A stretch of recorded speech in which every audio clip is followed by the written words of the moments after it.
Amen. Good morning po sa ating pong lahat. At sa pagkakataon pong ito tayo po ay darako na sa salita ng ating Panginoon. At inaanyayahan ko po na ang bawat isa ay tumayo para po sa pagbasa ng salita ng ating Panginoon.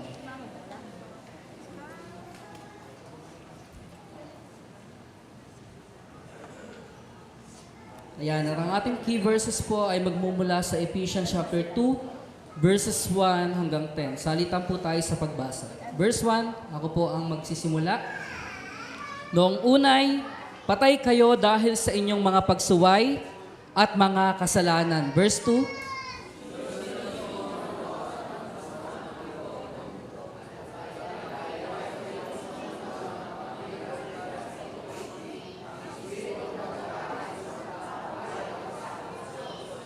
Verse 3, ang totoo, tayong lahat ay dati ring namumuhay ayon sa pagnanasa ng ating laman at sumusunod sa mga hilig ng katawan at pag-iisip.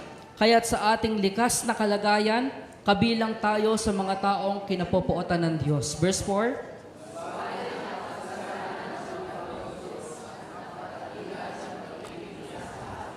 Verse 5, tayo'y binuhay niyang kasama ni Kristo noong tayo'y mga patay pa dahil sa ating pagsuway.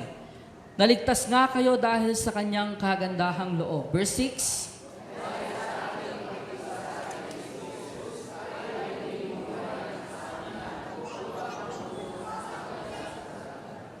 Verse 7, ginawa niya ito upang sa darating na mga panahon ay maipakita niya ang di masukat na kasaganaan ng kanyang kagandahang loob sa kabutihan niya sa atin sa pamagitan ni Kristo Jesus. Verse 8,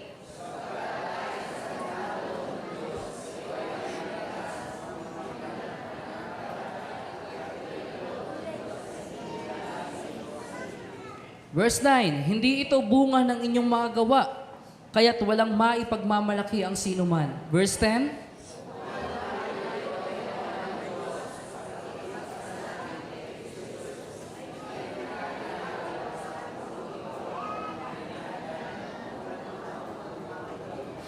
tayo po'y manalangin. Dakilang Diyos, Panginoon, sa oras na ito, pinupurit sinasamba ka namin, O Lord, itinataas namin ang iyong banal na pangalan, Panginoon, sapagat ikaw ang Diyos na buhay, makapangyarihan, dakila at walang katulad, Panginoon. Ikaw ang Diyos, O Lord God, na may likha ng lahat ng bagay. Ang Diyos, O Lord God, na may likha ng kalawakan.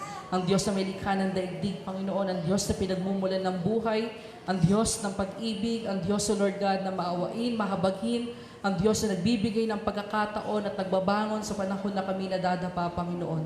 Lord, sa oras na ito, Diyos, kami po ay nagpapasalamat sa pagkakataon na dinako mo ang bawat isa rito ng ligtas at mapayapa, Panginoon. Salamat po dahil tunay nga alam namin, Panginoon, na hindi aksidente kung bakit kami narito, sapagkat alam namin na meron kang dakilang plano, meron kang purpose, Panginoon, at ang mga salita mong aming mapapakinggan, Panginoon, ay siyang magiging kalakasan, kabusugan ng aming kaluluwa at spiritual, Panginoon. Dalangin namin, O Diyos, na mangusap ka sa bawat isa, buksan mo ang aming kaisipan, ang puso namin, Panginoon, upang malaya naming tanggapin, Panginoon, yung mensahe na nais mong iparating at ibahagi sa umagang ito, Panginoon. Salamat po at itago mo ako sa iyong likuran upang ikaw, O Diyos, ang siyang makita at mahayag, Panginoon. Maraming salamat, itidalangin namin sa pangalan ni Jesus at ang bawat isa ay magsabi ng Amen.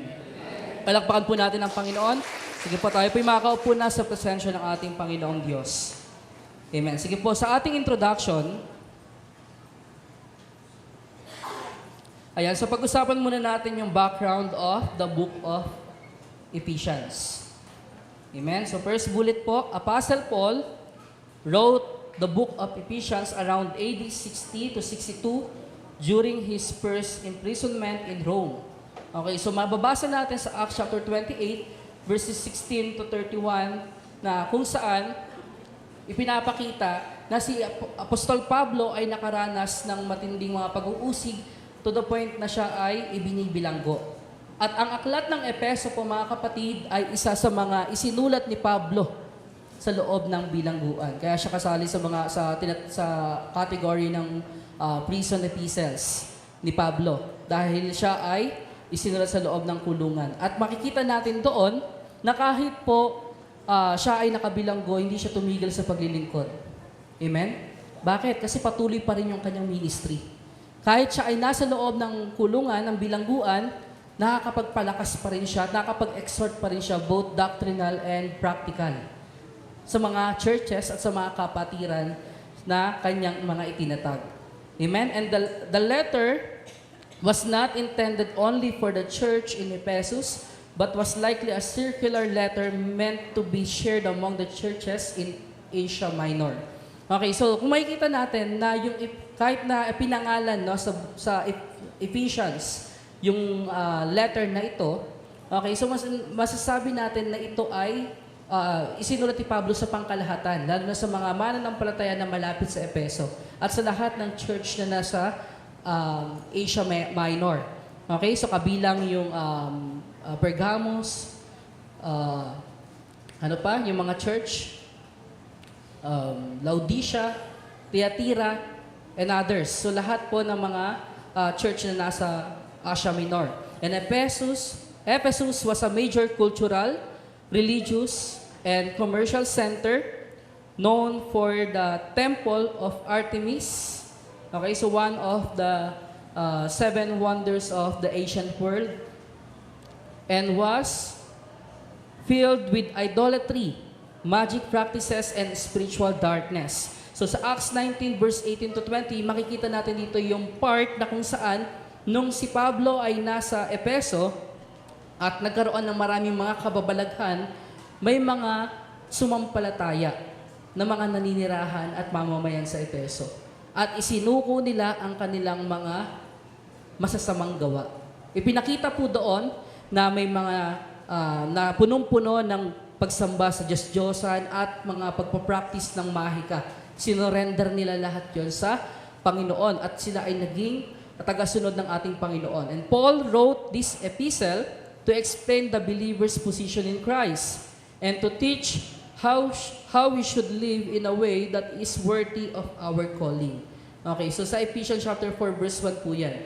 So kung makikita natin, bakit nga ba ano yung purpose ni Pablo? Para i-explain, ipaliwanag sa mga mananampalataya yung katayuan natin sa harap po ng ating Panginoong Diyos. At bukod doon, ay para ituro kung paano tayo dapat na mamuhay ng karapat-dapat sa ating pagkatawag sa Panginoon. Amen? Kasi nga po, kung babalikan natin, no, na yung mga Ephesians ay yung kanilang background, sila ay mga sumasamba sa Diyos-Diyosan. Sila ay mga nagpa-practice ng mga mahika, ayan, spiritual darkness. At kaya po, binibigyan ng pagpapaalala ni Pablo sa pamamagitan ng letter na ito na ang mga Ephesians ay kailangan manatili at wag nang bumalik sa dati nilang pamumuhay. Amen? Manatili sa paglakad ayon sa katotohanan at mamuhay ng meron kabanalan. So yun yung purpose. At sa binasa natin chapter 2, verse 1 to 10, it shows our transformation, mga kapatid. Amen? So kung ano yung kalagayan natin dati at ano yung katayuan natin ngayon sa kasalukuyan. Kaya yun yung pag-usapan po natin, kaya yung title po natin ay From Mess to Masterpiece. Amen? So from our mess, yung old life natin, yung past life natin. At kung ano ba yung ibig sabihin ng mess? Ibig sabihin magulo, di ba? At kung i-relate natin to sa ating buhay, noon, nung tayo ay hindi pa nakakasumpong sa Panginoon, magulo. Ibig sabihin, walang direksyon, walang liwanag, walang pag-asa, walang saysay at walang halaga yung buhay natin. Amen? Pero sa pamagitan ng biyaya ng Diyos, may kita natin dito sa verse na binasa natin na tayo po ay ginawang masterpiece. Tayo ay ginawang obra maestra po ng ating Panginoon Diyos. Na kung saan tayo na dati na walang purpose, ay binigyan ng purpose ng Diyos. Na tayo na dati ay walang halaga, binigyan ng halaga ng importance ng ating Panginoon Diyos. At ito yung katayuan natin ngayon sa harap ng ating Panginoon. Amen? Naniniwala po ba tayo na tayo masterpiece ng ating Panginoong Diyos? Amen. Palakpakan po muna natin ang ating Panginoon. Kaya po na-bless ako sa awitan kasi nagulat ako kasi yung kanta na Potter's Hand, ayun, talagang ang Diyos talaga yung nangungusap. Kahit hindi naman nag-usap, wala naman ako sa GC ng music team. Hindi ko alam yung mga sinasend na line-up. Pero, ayun, nakita ang Diyos yung nangusap sa ating praise and worship leader at sa akin kung ano yung nais na ipahayag ng ating Panginoon sa umagang ito. Amen? And tunay nga na ano yung pinapakita dito ni Pablo? Okay, so meron tatlong estado o yung katayuan na ipinapakita ni Pablo na patungkol po sa atin. Amen? Una, okay, so the state of being dead. Amen? So ito po tayo before. Tayo po yan dati. Tayo ay patay. So ano nga ba yung ibig sabihin ng patay? So tandaan po na that there are three descriptions of our dead state. Okay, so first is dead in trespasses and sins. Sabi nga sa Ephesians chapter 2 verse 1, and you he made alive who were dead in trespasses and sins. So tayo, okay, so sabi na tayo ay dati, kayo ay dahil sa, noong una patay kayo dahil sa inyong mga pagsuway at mga kasalanan. At mga kapatid, tandaan po natin, the word dead refers to spiritual separation from God. Okay, so ito yung pagkakahiwalay natin sa ating Panginoon. And sa Greek, ginamit yung salitang nekros. Okay, so para sa salitang dead, na ang ibig sabihin spiritually lifeless. Okay, so ibig sabihin walang kakayanang mag-respond, walang kakayanang iligtas yung sarili, at walang kakayanang lumapit sa ating Panginoon Diyos. Bakit? Kasi patay nga. At yun yung likas, yun yung taglay nating kalikasan dati nung tayo ay hindi pa tumatanggap sa ating Panginoon. Hindi natin kayang tumugon, hindi natin kayang mabuhay at sumunod sa kalooban ng ating Panginoon. Amen? Dahil nga po, nagkaroon po tayo ng kamatayan. Kamatayang spiritual. At kung babalikan natin yung reason kung bakit nga ba nagkaroon ng kamatayan, sabi sa Romans chapter 6 verse 23, for the wages of sin is death, sapagkat kamatayan ang kabayaran ng kasalanan.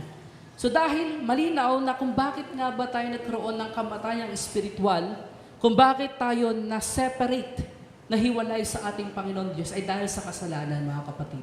At kung babalikan natin sa Genesis pa lang, di ba? Alam natin na ang tao kinreate ng perfect at nawala yung perfection dahil sa kasalanan. Nung sinuway ni Adan, ang utos na wag kainin ang bunga na nagbibigay ng kaalaman patungkol sa mabuti at masama, pumasok yung kasalanan dahil sa pagsuway. At dahil dito ay nagkaroon ng kamatayan sapagkat ito yung naging kabayaran ng kasalanan at pagsuway. Amen? So kaya po nahiwalay ang tao sa Diyos. Nasira yung ating relationship sa ating Panginoon.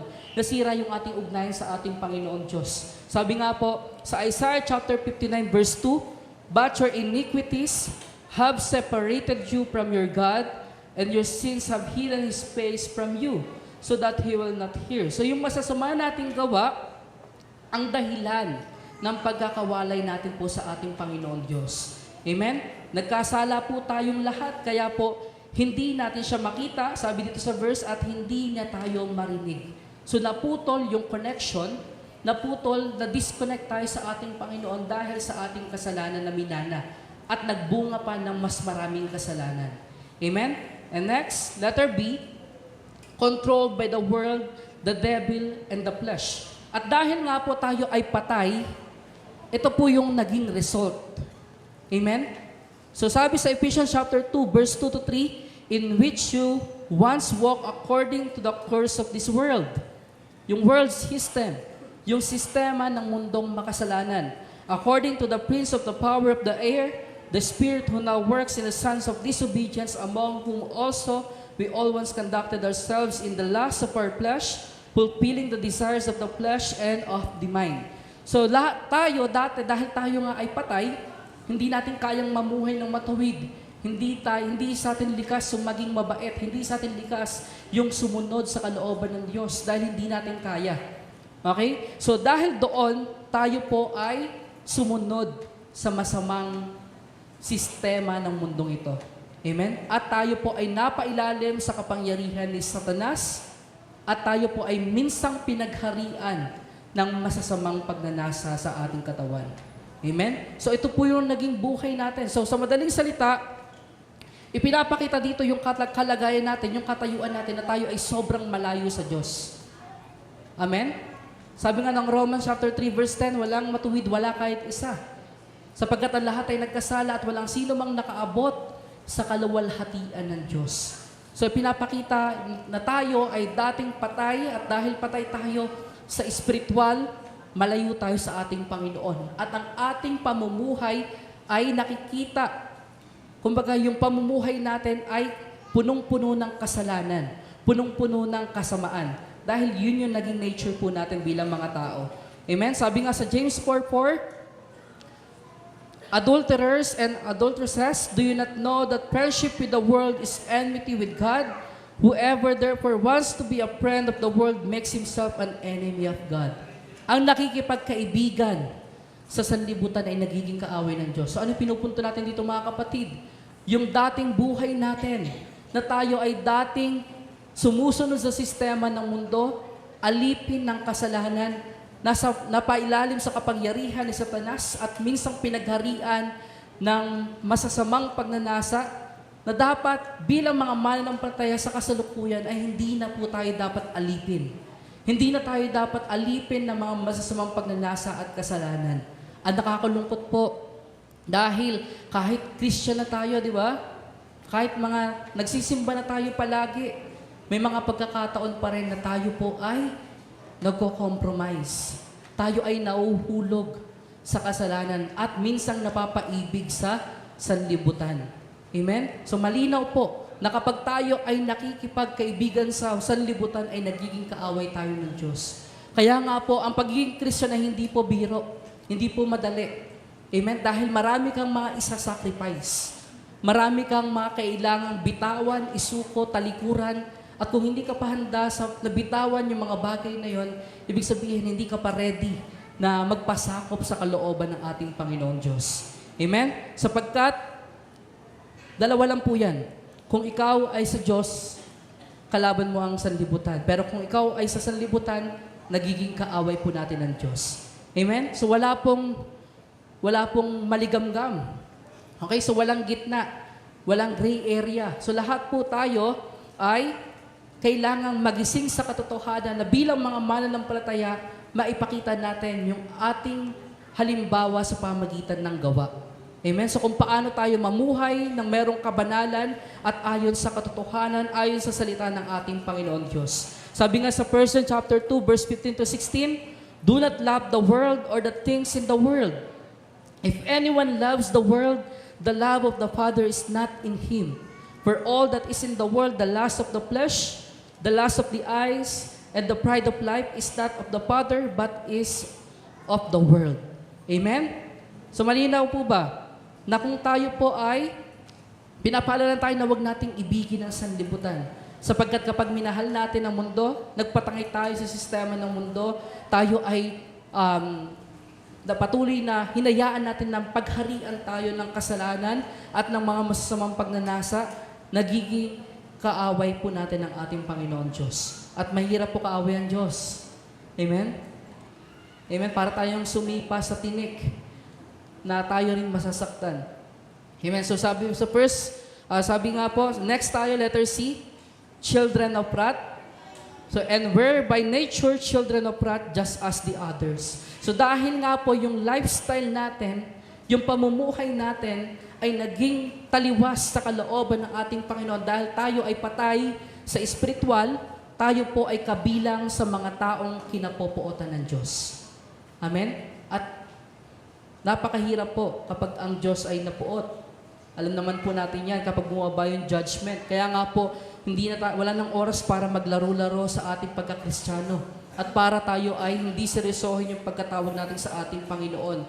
Dapat na makita natin yung kahalagahan ng ating identity. Yung kahalagahan ng ating pong, yung ating pagkakristyano. Hindi yung parang wala lang. No? Kasi ito yung kadalasan nakikita natin eh. At napapansin, kapag Christian na, lumaki na sa Christian family, parang hindi ganun kalalim. At bukod doon, parang okay lang kung hindi mag-church, or kung ipagpalit yung Sunday sa ibang mga bagay. Amen? So walang wala yung eagerness, yung burning desire na paglingkuran ng Diyos. Yung desire na mapapurihan ng ating Panginoon. Amen? So kaya nga po, nagiging kaaway, nagiging kabilang sa mga taong kinapopuotan ng Diyos. Sabi nga ng Romans chapter 8 verse 7 to 8, because the carnal mind is enmity against God, for it is not subject to the law of God, nor indeed can be. So then, those who are in the flesh cannot please God. So ito yung dating stand natin sa harap ni Lord. And pangalawa, the state of being delivered. Okay? So hindi tayo nagstay doon sa pagiging makasalanan, sa pagiging patay. Delivered by God's mercy and love. Sabi sa Ephesians chapter 2 verse 4, but God, who is rich in mercy, because of His great love with which He loved us. Amen? So sabi dito, but God. So ito yung but na napakaganda at isa sa mga pinakamagandang salita sa Biblia. Bakit? Kasi ibig sabihin may pag-asa. Amen? May chance. So ano ba yung ibig sabihin? Ano ba yung purpose ng but? Subalit, ngunit sa pangusap, di ba, ino-oppose niya yung unang sentence o yung unang kaisipan. Sinasalungat niya. So sa verse 1 to 3, ipinapakita yung dating kalagayan natin na tayo ay patay. At dahil patay tayo, likas sa atin na tayo ay mamuhay ng ayon sa sistema ng mundo at ayon sa mga masasamang pagnanasa ng ating katawan. Pero dahil, sabi nga dyan, who is rich in mercy? But God who is rich in mercy, because of His great love with which He loved us. So sabi dito sa verse 4 sa Tagalog, subalit napakasagana ng habag ng Diyos at napakadakila ng pag-ibig niya sa atin. Amen. So dahil nga po, so ano yung pinapakita po dito? Ng rich in mercy and because of His great love. So ipinapakita po dito mga kapatid yung man's inability versus God's intervention. Bakit po? Dahil nga sa likas nating makasalanan, hindi natin kayang lumapit sa Diyos. Amen? Hindi natin kayang gumawa ng mabuti. Hindi natin kayang magpasakop sa kalooban ng Diyos dahil patay tayo. At dahil doon, dahil sa kanyang masaganang habag at dakilang pagmamahal, siya na mismo yung gumawa ng paraan. Siya na mismo yung gumawa ng way para tayo maabot, para tayo ay maligtas, para tayo ay magkaroon ng buhay na walang hanggan. Amen? Sabi nga sa Romans 5:8, but God demonstrates His own love toward us in that while we were still sinners, Christ died for us. Amen? So, pinatunayan po ng Diyos ang kanyang dakilang pag-ibig sa atin nung siya po ay mamatay habang tayo ay makasalanan pa. Amen? So, wala na pong higit na pag-ibig sa ipinakita ng ating Panginoon Diyos. Na tayo, kahit na deserve na maparusahan, deserving na mapunta sa impyerno, ang Diyos, inako niya yung kasalanan natin at siya yung tumanggap ng kaparusahan na tayo dapat ang tumanggap. Amen? Dahil ganun kadakila ang kanyang pag-ibig sa bawat isa sa atin. At hindi po natin kayang pantayin yun. Ikaw ba? Sabi nga, di ba, ni Pastor Elmer noong nakaraan na application sa love your enemies. Kaya mo bang ibigay yung buhay mo doon sa enemy mo? Amen? Kaya mo ba? Kaya mo bang i-sacrifice yung sarili mo para sa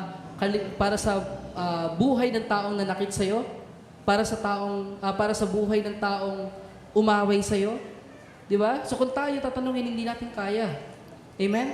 Kaya mo bang ibigay yung buhay mo para sa kapitbahay mo? Hindi natin kaya.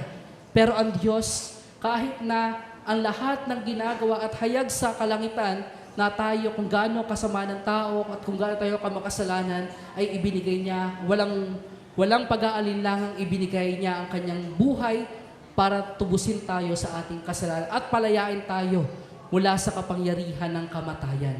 Amen? Palakpakan po natin ang Panginoon.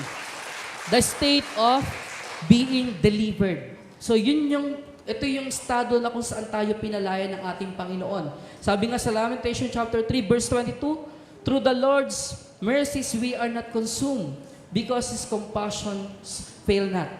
Amen? Next, letter B, made alive with Christ. Sabi sa Ephesians chapter 2 verse 5, okay, even when we were dead in trespasses, made us alive together with Christ, by grace you have been saved. So tayo ay binigyan, binuhay kasama ni Kristo. Sabi sa verse 5, tayo binuhay niyang kasama ni Kristo noong tayo mga patay pa dahil sa ating pagsuway.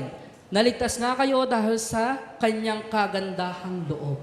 Amen. So tayo po ay binuhay dahil sa kanyang walang hanggang biyaya at habag, hindi nalilimitahang habag ng Panginoon at dakilang pag-ibig niya sa bawat isa sa atin, tayo na dating patay ay binigyan ng buhay na panibago. Amen? So ano po yung ipinapakita natin dito na tayo po ay hindi lang isang makasalanan na nangangailangan ng improvement. Amen? So hindi lang tayo sinner na nangangailangan ng improvement, kundi tayo po ay dating patay na nangangailangan ng regeneration, na nangangailangan ng bagong buhay, ng buhay na panibago. Amen? So kaya yun yung ginawa ng ating Panginoon.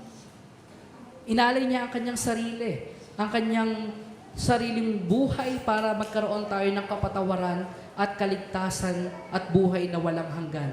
Sabi nga po sa John chapter 5 verse 24, most assuredly I say to you, he who hears my word and believes in him who sent me has everlasting life and shall not come into judgment but has passed from death into life. So ano po yung sinasabi po dito ng Bible? Na kung sino man ang nakikinig at sumampalataya sa Diyos ay hindi nahahatulan. Wala nang pag-ahatol. Sa halip, nakatawid na siya sa buhay mula sa kamatayan. Amen. So ito po yung pangako ng Diyos. And sa Titus chapter 3 verse 5, not by works of righteousness which we have done, but according to His mercy, He saved us through the washing of regeneration and renewing of the Holy Spirit. So tayo ay naligtas, hindi dahil sa mabubuting gawa po natin mga kapatid. Amen? So tayo ay iniligtas sa pamagitan ng Espiritu Santo na naghugas sa atin upang tayo ipanganak ng muli at magkaroon ng buhay na walang hanggan. So ipinapaliwanag po sa Ephesians chapter 2 verse 8 and 9 na tayo ay naligtas sa pamagitan ng pananampalataya at ang pananampalatayang ito ay kaloob ng Diyos. Basahin ko po sa verse 8 and 9, sabi po dito, sapagkat dahil sa kagandahang loob ng Diyos, kayo ay naligtas sa pamagitan ng pananampalataya at ito'y kaloob ng Diyos at hindi mula sa inyong sarili, hindi ito bunga ng inyong magawa kaya't walang maipagmamalaki ang sinuman. Amen. Ito yung kaligtasan na tinanggap natin sa Diyos sa pamagitan ng pananampalataya sa biyaya ng ating Panginoon. Na dahil hindi natin kayang iligtas sa sarili natin, ang Diyos na mismo yung nag-intervene. Amen? Ang Diyos na mismo yung gumawa ng paraan. At sa pamagitan ng pananampalataya, by grace through faith, makakamtan po natin yung kaligtasan. Kaya nga sabi, di ba, salvation is a gift to receive, not a goal to achieve. So ang salvation ay regalo, libreng kaloob ng ating Panginoon.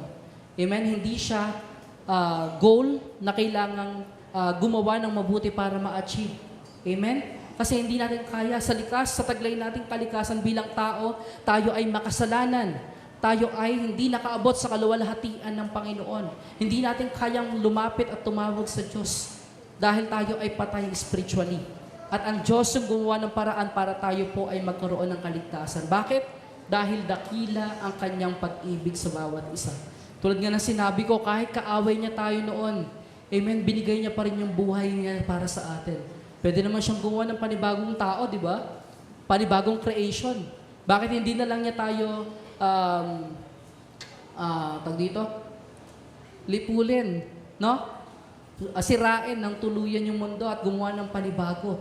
Amen? Pero dahil nga po, special tayo sa Lord, tulad na sinabi ko na sa mga nakaraan, dinumihan ng Diyos ang kanyang kamay. Napaka-special ng pagkakakreate sa atin ng Panginoon. Amen? Yung iba sinalita lang pero tayo ay inanyuan, hiningahan, at nagkaroon ng buhay. Amen? So dahil nga po doon, kaya po nagkaroon ng, ganun na lang yung pagmamalasakit ng Diyos sa bawat isa sa atin at yung kanyang pagmamahal. na hindi niya hayaang tuluyang masira ng buo, kundi sa pamagitan ng kanyang ginawa, kahit may ilan na masave, na ma-rescue, amen, mula doon sa kamatayan at sa kapahamakan. And last, letter C, sa state of being delivered, raised and seated with Christ. Sabi sa verse 6, and raised us up together and made us sit together in the heavenly places in Christ Jesus. Amen. So, pag sinabing seated, ibig sabihin, pinag-uusapan dito yung authority and yung relationship. Amen. Yung position natin sa ating Panginoon Diyos. At tulad sinabi ko, kaya sinulat ni Pablo to para ipaliwanag yung posisyon natin bilang mga mananampalataya sa harap ng ating Panginoon. Na tayo ay hindi lang pinalaya, hindi lang binigyan ng panibagong buhay, kundi, anong ginawa? Ni-restore yung ating relationship sa ating Panginoon Diyos. Amen?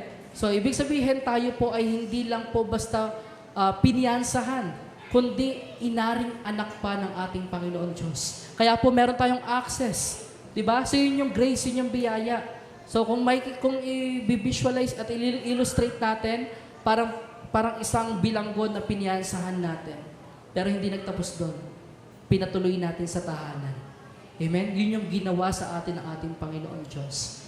Amen? So, hindi nagkaroon ng pagdududa ang Diyos na kung tayo ay hindi hinayang ang Lord sa bawat isa sa atin na pag-alayan niya ng buhay na walang hanggan. So, bakit natin pinag-uusapan to? Alam niyo po, dahil gusto kong makita po natin, mga kapatid, yung importance ng ating pong identity.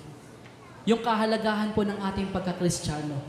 Kung marirealize lang natin yung sacrifice na ibinigay po ng ating Panginoon Diyos, yung halaga ng katumbas na ibinigay ng Diyos para tayo ay tubusin.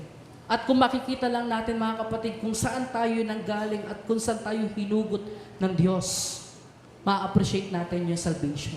Ma-appreciate natin yung ating pagkakristyano. Ma-appreciate natin yung buhay na walang hanggan na ibinigay sa atin ng ating Panginoon. Amen? Dahil kaya po maraming mga parang complacent, walang pakialam, okay lang, dumating o hindi, okay lang, kasi hindi nila nagigets. Hindi nila nakikita yung kung gaano ka-precious ng buhay ni God para ibigay sa isang makasalanang katulad natin. At hindi nila nare-realize kung saan tayo hinugot, kung saan klase ng dilim at kasalanan tayo hinugot ng Panginoon. Amen? Pero kung marirealize lang natin, ma-appreciate natin na sobra yung ating Panginoon Diyos. Amen? Na tayo dating patay, makasalanan, at pinaghaharian ng masasamang pagnanasa, hindi natin kayang baguhin ang sarili natin. Hindi natin kayang lumapit at tumawag sa Diyos, pero ang Diyos na mismo yung gumawa ng paraan. Amen? Palakpakan po natin ang ating Panginoon. And last, sabi nga Philippians chapter 3 verse 20, for our citizenship is in heaven, from which we also eagerly wait for the Savior, the Lord Jesus Christ. So ito po yung ating pong identity. Tayo po ay heavenly citizen na.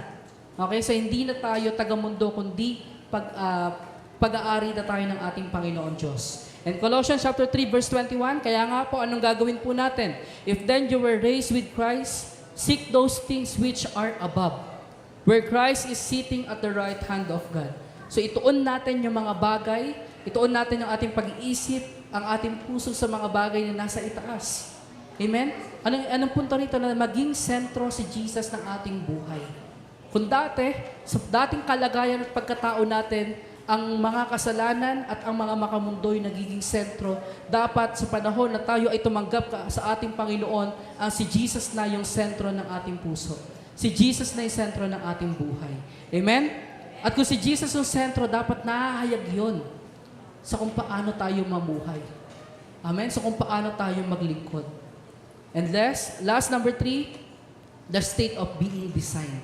So hindi lang nagtapos doon sa tayo ay pinalaya, binigyan ng panibagong buhay, kundi may kasunod. Sabi sa Ephesians chapter 2 verse 10, for we are His workmanship, created in Christ Jesus for good works, which God prepared beforehand that we should walk in them. Amen? So, sabi in Greek, sabi sa workmanship, poema. Doon hinango yung salitang poem o yung poem. Okay? So, ibig sabihin, masterpiece, obra maestra. Okay? So, nilikha tayo ay nilikha. Saan tayo nilikha? Designed for identity. Amen? Sabi nga 2 Corinthians chapter 5 verse 17, therefore, if anyone is in Christ, he is a new creation. All things have passed away. Behold, all things have become new. Amen? Tayo ay isang bago ng nilalang. Wala na yung dati nating pagkatao. So, nawa, maintindihan po natin yung bagay na ito. Napakalinaw po na sinasabi ng 2 Corinto 5:17 na tayo ay bago na. At nakakapagtaka kung tayo ay talagang bago na, bakit nananatili pa rin tayo sa mundo? Bakit may mga ilan na nananatili pa rin at sumusunod pa rin sa sistema ng mundo? Amen? Bakit may mga ilan pa rin na tayo na sumusunod sa mga masasamang pagnanasa sa pinagaharian ng mga masasamang pagnanasa ng katawan, ng laman? Amen? So kung tayo po ay tunay na tumanggap, tayo ay bagong nilalang na. At ang bagong nilalang ay wala na yung dating pamumuhay, kundi bagong pamumuhay na kung saan ang Diyos ang napapapurihan at ang Diyos ang siyang natataas. Amen? Next, letter B, designed for good works. Okay, so tayo po ay nilikha para sa mabubuting gawa. Sabi nga Matthew 5:16, let your light so shine before men, that they may see your good works and glorify your Father in heaven. So tayo bilang mga dineliver, pinalaya at binigyan ng panibagong buhay, tayo po ay may layunin at tungkulin na gumawa ng kabutihan. Ipakita yung ating liwanag, yung ating ilaw sa lahat. Sabi nga ng Bible, di ba, hindi pwedeng magsindi ka ng ilaw at ilagay mo sa ilalim. Dapat sa ibabaw para masilayan yung lahat. Amen? So ano yung sinisimbolo nito? Na maging halimbawa tayo. Maging example tayo sa lahat. Hindi lang sa loob ng church.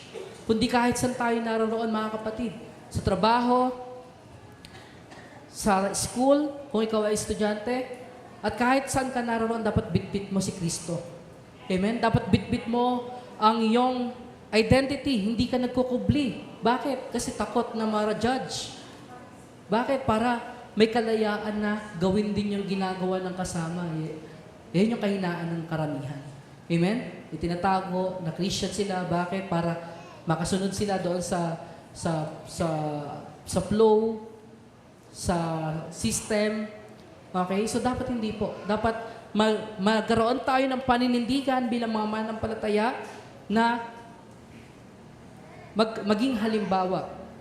Okay? Magkaroon ng paninindigan na sumunod sa kalooban ng ating Panginoon Diyos. And letter C, designed for God's prepared purpose. So hindi lang po tayo nilikha, hindi lang po tayo binigyan ng panibagong buhay, kundi nilikha tayo para sa isang purpose o sa isang layunin na noon pa ay inihanda na ng ating Panginoon Diyos.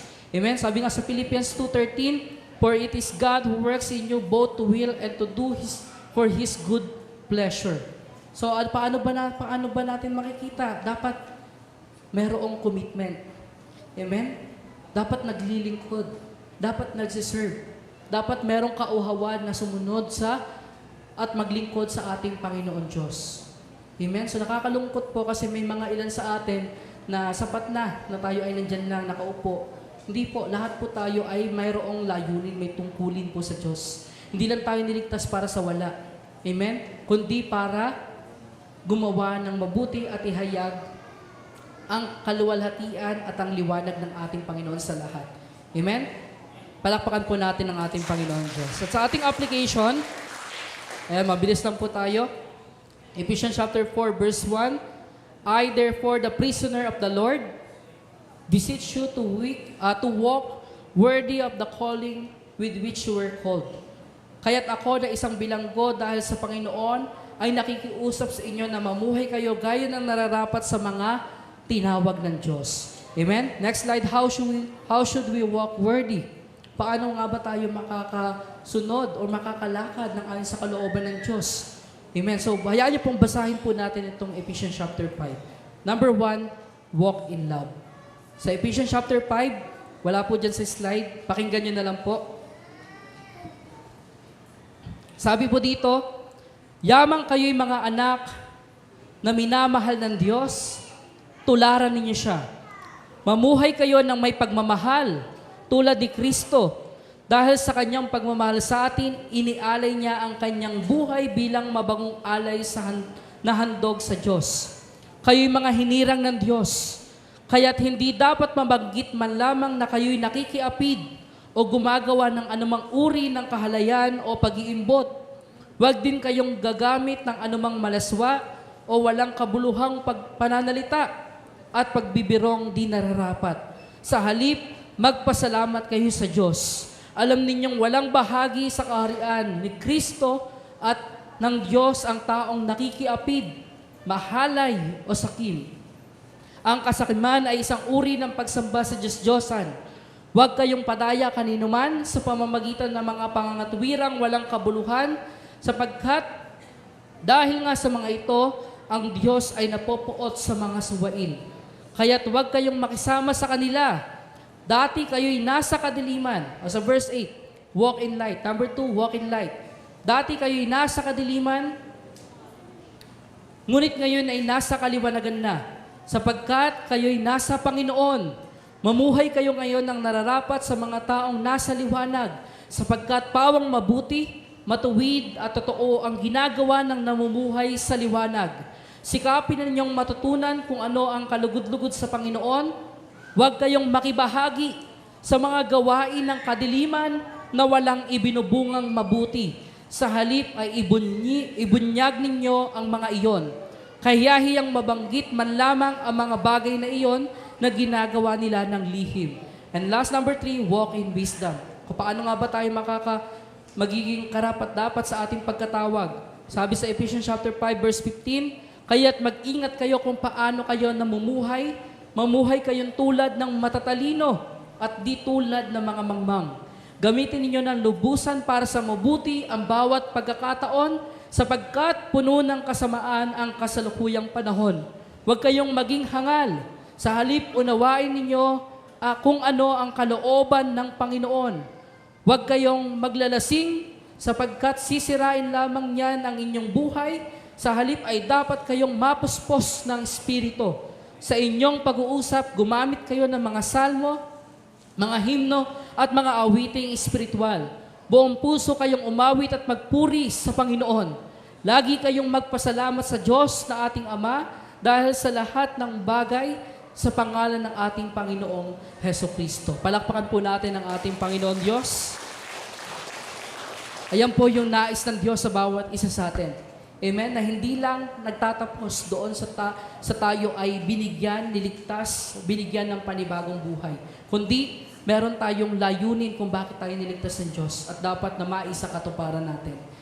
Conclusion, grace doesn't just pull you out of the grave. It places you into God's gallery as His masterpiece. Next, every masterpiece begins as something ordinary. Next slide po. Next pa po. Ayan. Every masterpiece begins as something ordinary or even something ruined. But when placed in the hands of a master artist, what was once worthless becomes priceless. Amen? And as God's masterpiece, we were saved with a purpose. Salvation is not the finish line but the starting point. Because God did not save us just from something, but for something. Amen? At sa ating question, have I remained only in being saved? Or am I fulfilling the purpose for which I was saved? Masasagot po natin yan. Magkaroon lang po tayo ng self-examination. Paano? Tingnan mo yung sarili mo. Tanungin mo, lumalago ba ako? Namumunga ba ako? Naglilingkod ba ako sa Diyos? And last verse, 2 Corinthians chapter 3, verse 18, but we all, with unveiled face, beholding as in a mirror the glory of the Lord, are being transformed into the same image from glory to glory, just as by the Spirit of the Lord. Palakpakan po natin ng malakas ang ating Panginoon Diyos. Amen. And this is the message of the Lord. To God be the glory. Amen. Tayo pong lahat ay tumayo. At inanyahan ko po ang worship team para awitin po natin muli the Father's heart.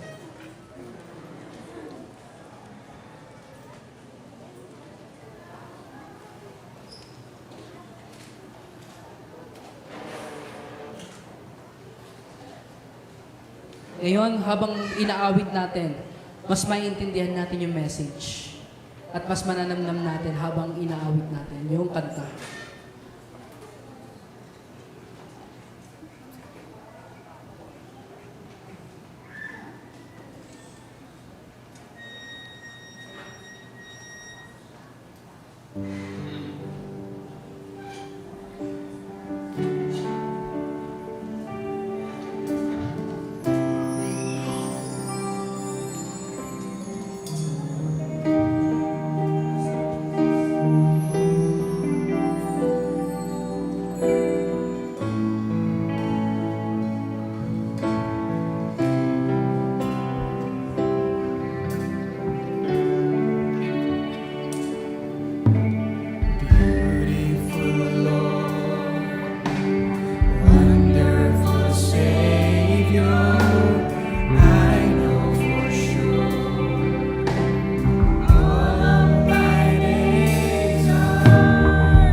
Yes, Lord. Hallelujah, Jesus.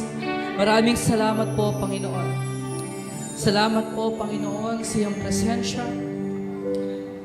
sa umagang ito, Panginoon. Lord, tunay nga, O Diyos, na hindi namin kaya, O Lord, ang lumapit sa iyo, Panginoon. Hindi namin kaya, O Lord God, ang sumunod sa kalooban mo, Panginoon, kundi ikaw lamang, O Diyos, Lord God, ang may kakayanan na gawin na kami, Panginoon, ay magkaroon ng kaligtasan at buhay na walang hanggan, Panginoon. Lord, salamat sa realization Salamat sa mga pagpapaalala, Panginoon, na kami, O Diyos, ay minsan nanggaling sa dating patay at makasalanan, Panginoon, na mula doon na hinugot mo kami, Panginoon, at ginawa mong iglesia, Panginoon. Lord, tunay nga, O Diyos, nawa, O Lord God, ay bigyan namin ng pagpapahalaga, ng importance, O Lord God, yung aming identity, yung aming pagkatawag, yung aming pagkakristyano, Panginoon, at hindi na kami maglaro.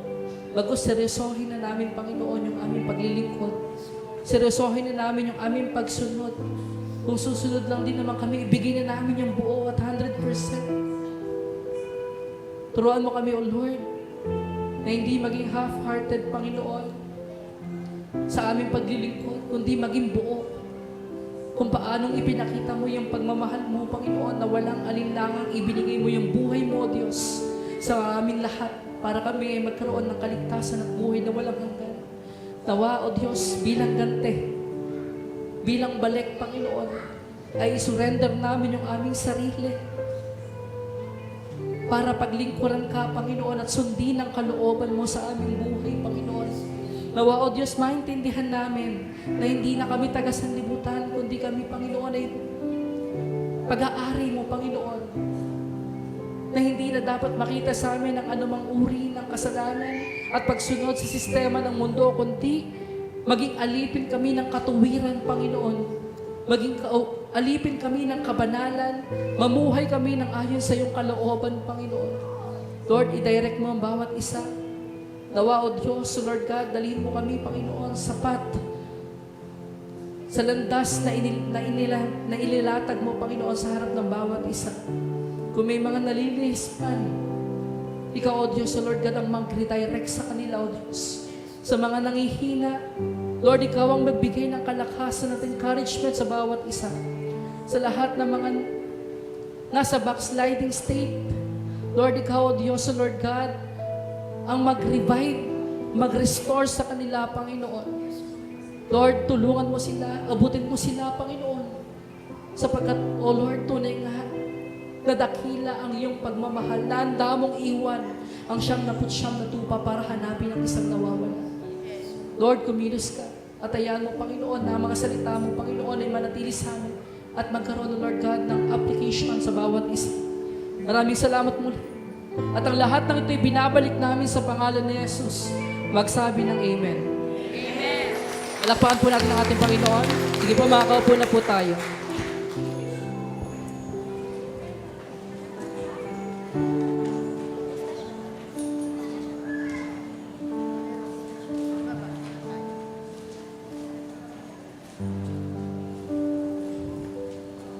Salamat po, Pastor Reggie.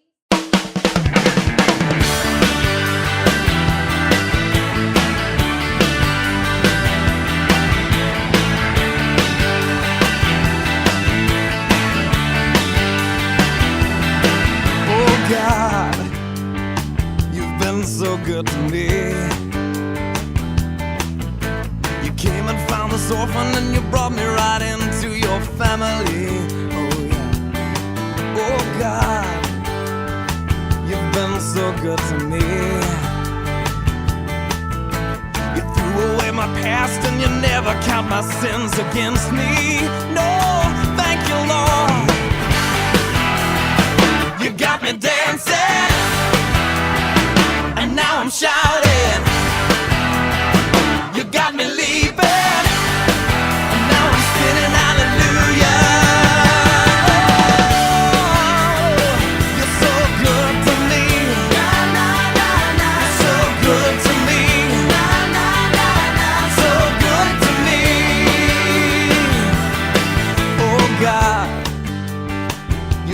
So good to me.